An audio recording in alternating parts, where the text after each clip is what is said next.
Darling mobile உலகின் super star. சன்லேண்ட்ல சமைச்சா சக்தி தானா வரும். Make your child sharper and smarter with SIP Abacus. Book a free trial class today. Actually வாழைன்னு எப்போ நினைச்சாலுமே ஒரு மாதிரி டியர்ஸ் வர மாதிரி ஒரு கூஸ்பம்ஸ் மொமெண்ட் ஆயிடும். இது வந்து என்னோட வாழ்க்கை, அதை நான் எடுக்க போறேன்.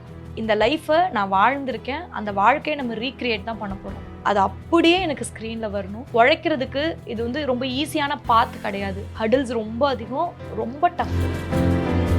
இத்தனோண்டு குட்டி எல்லாம் கூப்பிடும், ஏய் திவ்யா துரைசாமி இன்னைக்கு என்ன சமைச்ச அப்படின்னு கேட்கும். நம்மளோட ஃபுட் எல்லாமே எனக்கு இயல்பாவே குக் பண்ண தெரியும். நான் குக்கிங் தெரியாதுன்னு எந்த இடத்துலயுமே சொன்னதில்லை. ஓ வின் பண்ணா ஓகே, வின் பண்ணலையா that's fine. End of the day it's a game, it's a show, reality show. Eliminate ஆயிட்டா நான் எலிமினேட் ஆகுற அளவுக்கு நான் குக் பண்ண மாட்டேன் ஆப்வியஸ்லி. ஷெஃப் ஆஃப் தி வீக்கே இல்ல, பட் இல்ல நான் எல்லா கமெண்ட்ஸ் அப்படி சொல்றேன். நான் எல்லாமே நான் இன்ன வரைக்கும் பேட் கமெண்ட்ஸ் வாங்குனதே. ஒரு முறை கூட என்னோட கமெண்ட்ஸ் வந்து இன்னும் நல்லா நீங்க குக் பண்ணிருக்கலாம் திவ்யா அப்படின்ற கமெண்ட் நான் வாங்குனது இல்ல. மாரி சார் படத்துல ஒரு நடிக்கணும் அப்படின்ட்டு பல பேருடைய கனவு இருக்கு, அது நிறைவேறிடுச்சு. அதை பத்தி சொல்லுங்க. ஒரு ட்ரீம் மொமெண்ட் வந்து ரியலா நடக்கிற ஒரு விஷயம். ரொம்ப ஹாப்பியாக இருக்குது. எல்லாருக்குமே இப்படி ஒரு இன்டென்ஸான ஒரு டிரெக்டர் மூவியில் ஆக்ட் பண்ணுங்கிறது டெஃபினட்டாக ஆக்டிங் பேஷன்னு டிசைட் பண்ண எல்லாருக்குமே ஒரு ட்ரீம் இருக்கும். அது எனக்கு ஐ திங்க் எனக்கு வித்தின் ஒரு 10 மூவிஸ்குள்ளேயே எனக்கு அமைஞ்சது எனக்கு பயங்கர ஹாப்பியாக ஃபீல் ஆகுது. இன்னமும் இது ஆக்சுவலி வாழைன்னு எப்போ நினைச்சாலுமே ஒரு மாதிரி டியர்ஸ் வர மாதிரி ஒரு கூஸ்பம்ஸ் மொமெண்ட் ஆயிடும். அப்படி ஒரு க்ளோஸ் டு ஹார்ட் இந்த மூவி. அண்ட் மாரி சாருடைய பார்ட் ஆஃப் ஹிம் வந்து இந்த கதையில போடப்பட்டிருக்குன்னு சார் சொல்லியிருக்காங்க. சாருடைய வாழ்ந்த வாழ்க்கை தான் இந்த கதையா, நான் வந்து என்னோட லைஃப் தான் அது அப்படின்ற ஒரு இது. அண்ட் அந்த பையனை கூட நிறைய நேரங்கள்ல சார் நான் தான் அந்த பையன் அப்படின்ற ஒரு இதுல கூட மென்ஷன் பண்ணியிருக்காங்க. ஸோ அப்படி இருக்கும்போது எக்ஸ்ட்ராவா சாரோட லைஃப்பை பற்றி தெரிஞ்சுக்கிறதுக்கான வாய்ப்பு ஏதாவது கிடைச்சதா படத்தை தாண்டி சார் சொல்றதை கேட்டு? சார் வந்து எனக்கு இந்த படம் சார் என்னை முதல்ல இந்த படத்துக்காக கூப்பிடும்போது என்கிட்ட ஒன்று தான் சொன்னாங்க, இது வந்து என்னோட வாழ்க்கை, அதை நான் எடுக்க போகிறேன். இந்த லைஃப்பை நான் வாழ்ந்திருக்கேன், அந்த வாழ்க்கையை நம்ம ரீக்ரியேட் தான் பண்ண போகிறோம். அது அப்படியே எனக்கு ஸ்க்ரீனில் வரணும். இது வந்து நீ உழைக்கிறதுக்கு இது வந்து ரொம்ப ஈஸியான பாத் கிடையாது. ஹடில்ஸ் ரொம்ப அதிகம், ரொம்ப டஃப். இதை நீ உழைச்சிட்டீன்னா உனக்கு ஒரு நல்ல படம் உன் கரியரில் நான் கொடுப்பேன் அப்படின்னு எனக்கு சொன்னாங்க. ஸோ அதனால அவர்கிட்ட எக்ஸ்ட்ரா கதை கேட்கணுன்னே இல்லை, அங்கே போனோன்னே புரிஞ்சிருச்சு அவங்க என்ன லைஃப் ஸ்டைலில் இருந்தாங்க, அவரோட சைல்டுஹுட் எப்படி இருந்துச்சு, அது எவ்வளோ கஷ்டமாக இருந்தது, அதை எப்படி ஓவர் கம் பண்ணி எப்படி இந்த இடத்துக்கு வந்து சினிமாவில் இவ்வளோ பெரிய ஆளாக நிற்கிறாங்கன்றதே ஒரு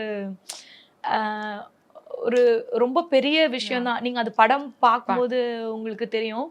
பட் அவர் ஆடியோ லான்ச்சில் சொல்லியிருந்தாரு சார், அவர் 8 வயசில் நாங்கள் படத்தில் பட்ட கஷ்டத்தெல்லாம் ஒரு ரியல் லைஃப்பில் அனுபவிச்சுக்கிட்டு இருக்கும்போது 2 குட்டி பசங்களை ஹீரோவாக நடிக்கிறதுக்கு ஃபிலிமில் இன்ட்ரடியூஸ் பண்ணிட்டாரு. இவர் பட்ட கஷ்டம் அந்த பசங்களுக்கு வராமல் 2 பேரோட லைஃப்பை மாற்றிட்டாரு. படத்தில் நடித்த பொன்வேலா இருக்கட்டும், ராகுலா இருக்கட்டும், அவங்கள பற்றி சொல்கிறேன். ஸோ 8 வயசுல இவர் பட்ட கஷ்டத்தை படமா எடுத்து அதுல 2 பேரும் லைஃபையே சேஞ்ச் பண்ணியிருக்காரு. குக் வித் கோமாளி மூலமா எல்லார் வீட்டுக்கும் வந்து நீங்க ஹே இந்த பொண்ணு நல்லா சமைக்குதுப்பா, இந்த பொண்ணு நல்லா பேசுதுப்பா அப்படின்னு சொல்லிட்டு ஒரு பரிச்சயமான முகமா மாறிக்கிட்டே இருக்கீங்க. ஸோ குக் வித் கோமாளி உங்க வாழ்க்கையை எப்படி எல்லாம் மாத்திருக்கு?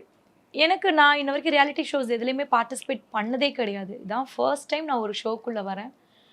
நான் என்ன நினச்ச அந்த ஷோக்குள்ளே போனோனோ அது எனக்கு கிடச்சிருக்கு. ஐ எம் ஹாப்பி. அதான் சொல்கிறேன், இப்போ என்னோட அப்பார்ட்மெண்ட்ஸில் அவ்வளோ பேர் ஃபேமிலிஸ் இருக்காங்கன்னு வச்சுக்கோங்களேன். அவங்களுக்கு எல்லாருக்கும் என்ன தெரியும். பட் என்னோட பேர் ஆல்மோஸ்ட் பாதி பேருக்கு தெரிஞ்சிருக்கலாம். ஏன்னா ஃபிலிம்ஸில் பார்த்துருப்பாங்க, இது பண்ணியிருப்பாங்க, பாதி பேருக்கு தெரிஞ்சிருக்கலாம். இத்தனோண்டு குட்டி எல்லாம் கூப்பிடும், ஏய் திவ்யா துரைசாமி இன்னைக்கு என்ன சமைச்ச அப்படின்னு கேட்கும். இத்தனோண்டு தான் இருக்கும். ஒரு எல்கேஜி போகிற அந்த குட்டியெல்லாம் வந்து திவ்யா துரைசாமி இன்னைக்கு என்ன சமைச்ச, இந்த ட்ரெஸ் நீ போட்டு வந்த நான் பார்த்தேன், இது நல்லா இருந்துச்சு அப்படி சொல்லும் குட்டி. அதனால அது எனக்கு ஹாப்பி. ஓகே, குட்டி பசங்க வரைக்கும் நேம் தெரிஞ்சிருக்கா, அது எனக்கு ஹாப்பி. சூப்பர். இப்போ குக் வித் கோமாளி ஒரு பக்கம் ஃபன்னு ஜாலி அப்படின்னாலும் அது ஒரு காம்படிஷன் எண்ட் ஆஃப் தி டே. ஆமா, அந்த ப்ரெஷர் எப்படி இருக்கும்? நான் அவ்வளோலாம் ப்ரெஷராலாம் என்னங்க நல்லா சமைச்ச ஒரு செஃப் ஆஃப் தி வீக் வாங்கணும் அந்த மாதிரிலாம் இல்லை. எனக்கு குக்கிங் தெரியும். எனக்கு வந்து நம்மளோட சவுத் இந்தியன் குசின் எல்லாமே நம்மளோட ஃபுட் எல்லாமே எனக்கு இயல்பாவே குக் பண்ண தெரியும். நான் குக்கிங் தெரியாதுன்னு எந்த இடத்துலயுமே சொன்னதில்ல. எனக்கு தெரியும். தெரியாதுல்ல. So, எனக்கு அது ப்ரெஷர் இல்ல. ம். ஓ வின் பண்ணா ஓகே, வின் பண்ணலையா that's fine. End of the day it's a game, it's a show, reality show. யாராவது ஒருத்தர் தான் வின் பண்ண போறாங்க. அந்த ஒன் டேக்காக உட்காந்து ப்ரெஷர்லாம் மைண்ட்லலாம் ஸ்டோர் பண்ணிக்க எலிமினேட் ஆயிட்டா முடியாது. பரவாயில்லையாங்க? எலிமினேட் ஆயிட்டா நான் எலிமினேட் ஆகுற அளவுக்கு நான் குக் பண்ண மாட்டேன் ஆப்வியஸ்லி. எனக்கு என்னோட குக்கிங் மேல ஒரு கான்ஃபிடென்ட் இருக்கு. எனக்கு டைட்டில் வின் பண்ணும் அப்படியெல்லாம் நான் நினைக்கவே இல்லை. எனக்கு குக்கிங் தெரியும். எனக்கு என் மைண்டில் ஒன்று தான் இருக்கும். நான் ஒவ்வொரு முறை குக் பண்ணும்போதுமே அங்கே ஃபன் இருக்கும், எல்லாமே இருக்கும். நான் ரொம்ப நீங்கள் மேபி ஷோ பார்த்துருந்தீங்கன்னா தெரியும், நான் சீரியஸாக தான் குக் பண்ணிருப்பேன். எனக்கு வந்து எந்த ஒர்க்கையுமே ரொம்ப பர்ஃபெக்டாக பண்ணலாம். ரொம்ப அந்த பர்ஃபெக்ஷனிஸ்ட், ஒரு ஒரு ஒரு டைமிங் சைக்கோ, பர்ஃபெக்ஷனிஸ்ட் சைக்கோன்னு வச்சுக்கலாமே. எனக்கு எதையுமே பர்ஃபெக்டாக பண்ணாதான் எனக்கு சாட்டிஸ்ஃபை ஆகும். அதனால குக் வித் கோமாளியை பொறுத்த வரைக்கும் எனக்கு சமைக்கும்போது எனக்கு அது பர்ஃபெக்டாக வந்துடும். நான் என்ன எக்ஸ்பெக்ட் பண்ணி அந்த டேஸ்ட் நினைக்கிறேனோ அது வந்துடணும். நடுவுல ஹடில்ஸ்லாம் கொடுத்து டென்ஷன் அது எல்லாமே பண்ணுவாங்க, அது எல்லாமே இருக்கும். சேம் டைம் நான் குக் பண்ணி பார்த்துட்டு போகிற ஹேபிட் எனக்கு கிடையாது. நான் குக் பண்ணி பார்த்துட்டு போனதே கிடையாது. நான் டிஷ்ஷை வந்து பிளான் பண்ணிட்டு தான் போவேன். ஓகே இந்த டிஷ் நாளைக்கு குக் பண்ண இப்படி வந்துச்சுன்னா நம்ம இப்படி பண்ணணும் பிளான் தான் பண்ணிட்டு போனே தவிர நான் ஒன் டைம் கூட குக் பண்ணி பார்த்துட்டு போனதே கிடையாது. ஸோ அதை நான் பிளான் பண்ணிட்டு போகிறேன்ல, அதை வந்து கரெக்டாக எக்ஸிக்யூட் பண்ணிடணுன்றது மைண்டில் இருக்கும். ஹர்டில்ஸ் எல்லாமே இருக்கும். நான் அப்போ ஏதாவது கோவப்பட்டிருக்கீங்களா? கோவம் நம்ம நினைச்சது பண்ண முடியல அப்படின்ற மாதிரி எங்கேயாவது ஒரு இடத்துல கோவம்லாம் பட மாட்டேன்.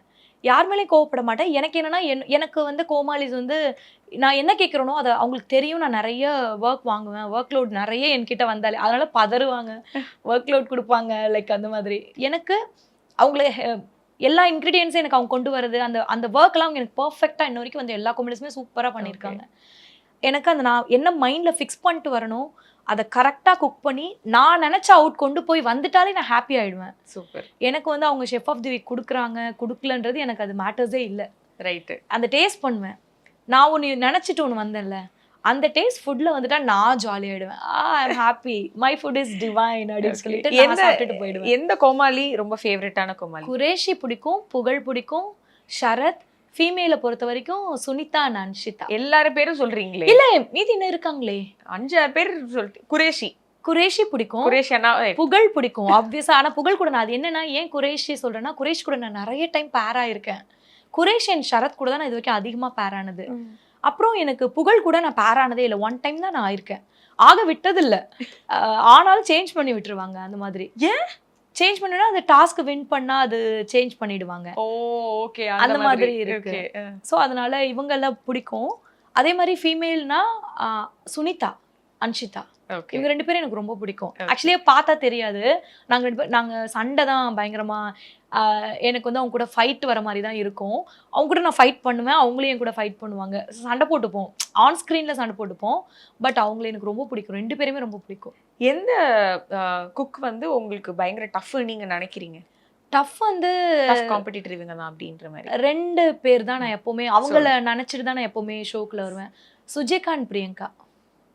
ஆமா, அவங்க 2 பேர். ஓகே, அவங்க 2 பேரும் குக் பண்ணதுல உங்களோட டாப் ஃபேவரட் இது சூப்பரா பண்ணியிருந்தாங்க அந்த வீக்ல அப்படின்னா என்ன டிஷ் சொல்வீங்க? சுஜேகா லட்டு. சுஜேகா நிறைய டிஷ்ஷஸ் பண்ணியிருக்காங்க, ஏதாவது வித்தியாசமா பண்ணுவாங்க. சுஜேகா பண்ற ஸ்நாக்ஸ் எல்லாம் எனக்கு பிடிக்கும். சாட்டர்டே குக்கிங்ல அவங்க பண்றதெல்லாம் பிடிக்கும். அண்ட் லாஸ்ட் வீக் வந்து பாத்தீங்கன்னா அந்த கெட்டப் உள்ள இருக்கிற செட்ல இருக்கிறவங்களே கெட்டப் போட்டு வரணும்ன்ற மாதிரி ஒண்ணு போச்சு. ஐ திங்க் இன்னி வரைக்கும் அந்த வீடியோஸ் ட்ரெண்ட் ஆயிட்டு தான் இருக்கு. விடிவியா வந்து குரேஷியன்னா என்னென்ன விஷயங்கள் செட்ல நாங்க மிஸ் பண்ணிட்டோம், எடிட்ல போயிடுச்சு, இதோட பயங்கரமான விஷயங்கள்லாம் செட்ல நடந்தது அப்படிங்கிற மாதிரி. ஏன்னா ஒரு பல மணி நேரம் ஷூட் பண்றது 1 hourல ஸ்குவீஸ் பண்ணும்போது நிறைய விஷயங்கள் எடிட் ஆகி போயிடும். கிட்டத்தட்ட 50 ஹார்ஸ்க்கு மேல ஃபுட்டேஜ் வச்சிருப்பாங்க. சோ அதுதான் அவங்க எடிட் பண்றாங்க. சோ அப்படி இருக்கும்போது நாங்க நிறைய விஷயங்கள் மிஸ் பண்றோம்னு நினைக்கிறேன்ல, அதுல ஏதாவது ஒண்ணு சொன்னீங்கன்னா நாங்க அதை கேட்டு சந்தோஷப்பட்டுப்போம். ராமரன் ஷரத் வந்து அல்டிமேட்டா இருந்தது. ரங்கராஜ் சாராவும் மாதம்பட்டி ரங்கராஜ் சாராவும் ஷெஃப் தாமுவும் வந்தது வந்து தாமப்பா வந்தது வந்து அல்டிமேட்டா இருந்தது. அது வந்து அந்த டே ஃபுல்லா நாங்க அதை பயங்கரமா என்ஜாய் பண்ணோம். அவங்க 2 பேரும் அந்த கெட்டப்லயே இருந்தாங்க, கடைசி வரைக்கும் அது மெயின்டைன் பண்ணாங்க. அது ரொம்ப நல்லா. அன்ஷிதா வந்து பிரியங்கா. ஆமா, பிரியங்கா அவங்க பாடி லாங்குவேஜ் எல்லாம் மெயின்டைன் பண்ணாங்க. பிரியங்காவோட பிரியங்கா வந்து பயங்கர ஹைப்பர் கேர்ள். அவங்கள மாதிரி அந்த பாடி லாங்குவேஜ் வந்து அன்ஷிதா சூப்பரா பண்ணாங்க. அதுக்கப்புறம் புகழ் வந்து நாங்க நாங்க அவரோட கிட்ட look வந்து போட்டாலே செம ஜாலி ஆயிடும். நாங்க வந்து காஞ்சனான்னு கிண்டல் பண்ணிட்டு இருந்தோம் ஆஃப் தி கேமரா. ஷாலின் மாதிரி பண்ணலையா? இல்ல நாங்க பிரேக்லலாம் வந்து அந்த காஞ்சனாவோட சாங் எல்லாம் வரும்ல, அந்த ஒரு சரத்குமார் சார் வருவாரு, ஆமா ஆமா. அந்த பாட்டுக்கு டான்ஸ் எல்லாம் பண்ணிட்டு காஞ்சனா பாட்டுக்கு டான்ஸ் பண்ணிட்டு அந்த மாதிரி இருந்தது.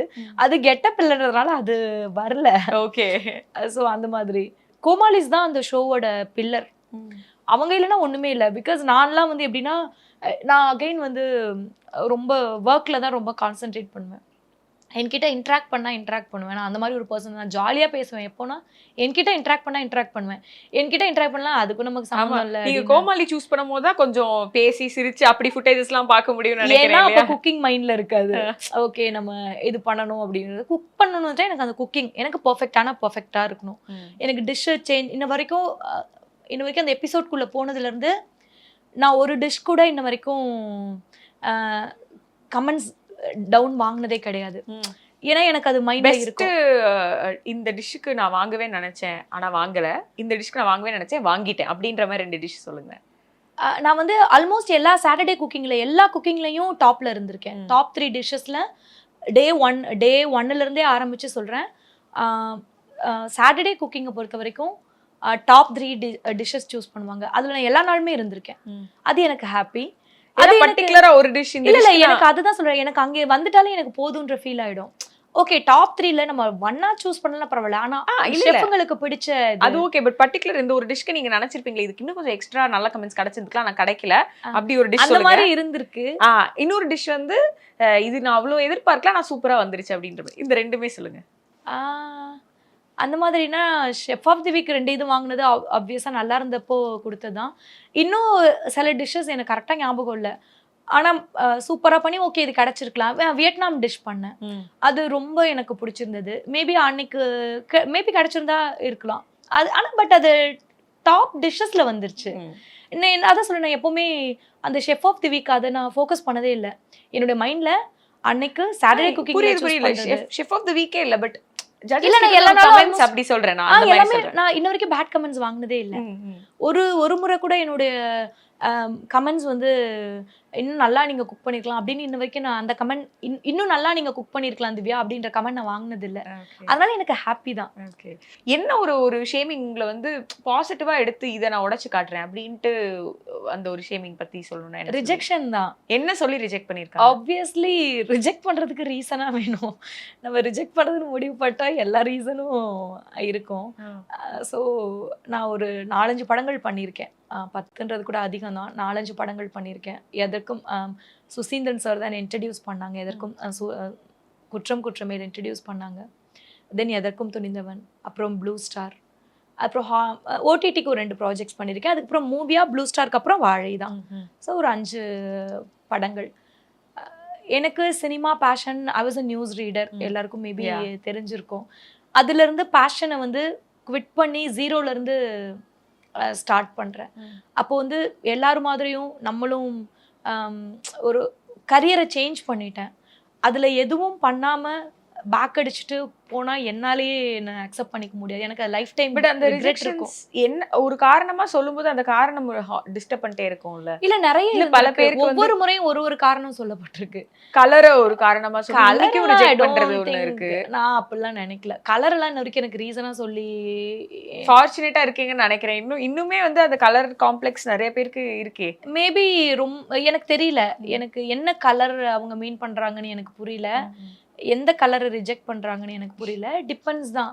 எனக்கு அப்படி இந்த இதெல்லாம் நான் எதுவும் ஃபீல் பண்ணது. பிகாஸ் நான் பண்ணது எல்லாமே வில்லேஜ் ஸ்டோரிஸ் தான். இன்ன வரைக்கும் எதுவுமே கமர்ஷியல்னு சொல்ல முடியாது. ரொம்ப ஒரு மாடர்னான வெஸ்டர்னான எந்த ஒரு ஸ்டோரி நான் பண்ணலை. அதுக்கு மேபி கலர் பெரிய இதுவாக இருக்கலாமா இருக்கும், எனக்கு தெரியல. நான் எந்த மூவில எனக்கு மேக்கப் போட்டது கிடையாது. இது என்னுடைய டோன்னா இதுதான் மூவியில் அப்படி தான் இருந்திருக்கு. ஸோ இந்த ரிஜெக்ஷன் நான் ஃபேஸ் பண்ணல. நியூஸ் ரீடரை விட்டு பிகினிங்கில் வரும்போது நான் ரொம்ப நல்லா தமிழ் பேசுகிறேன்னு ரிஜெக்ட் பண்ணியிருக்காங்க. இதெல்லாம் பிகினிங்கில் நடந்திருக்கு, இப்போ இல்லை. இது நான் ஏகப்பட்ட இன்டர்வியூஸில் பிகினிங்லேருந்து சொன்னது தான். ரொம்ப நல்லா நான் தமிழ் பேசுவேன்.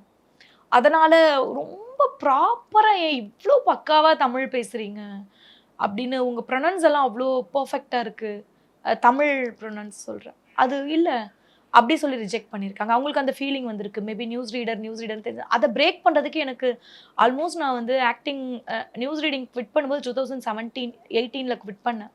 அப்போ எவ்வளோ இயர்ஸ் ஆயிருக்கு பாருங்கள். நான் வந்து 2018 நியூஸ் ரீடிங்கை குவிட் பண்ணுறேன். நான் நியூஸ் ரீடர்னு மறக்க வைக்க எனக்கு 6-7 வருஷம் ஆயிருக்கு. இத்தனை வருஷத்துக்கு அப்புறம் தான் இப்போ என்னை யாருக்கும் நியூஸ் ரீடர்லாம் ஞாபகம் இல்லை, எல்லாரும் மறந்துட்டாங்க. எனக்கு இவ்வளோ வருஷம் தேவைப்பட்டிருக்கு. அதுக்கப்புறம் இப்போ ஒரு இன்டென்ஸான மூவி பண்ணும்போது இப்போதான் அந்த இன்டென்ஸான மூவிக்குள்ளேயே நான் வரேன். Super. So okay. Darling mobile உலகின் சூப்பர் ஸ்டார். சன்லேண்ட்ல சமைச்சா சக்தி தானா வரும். Make your child sharper and smarter with SIP Abacus. Book a free trial class today.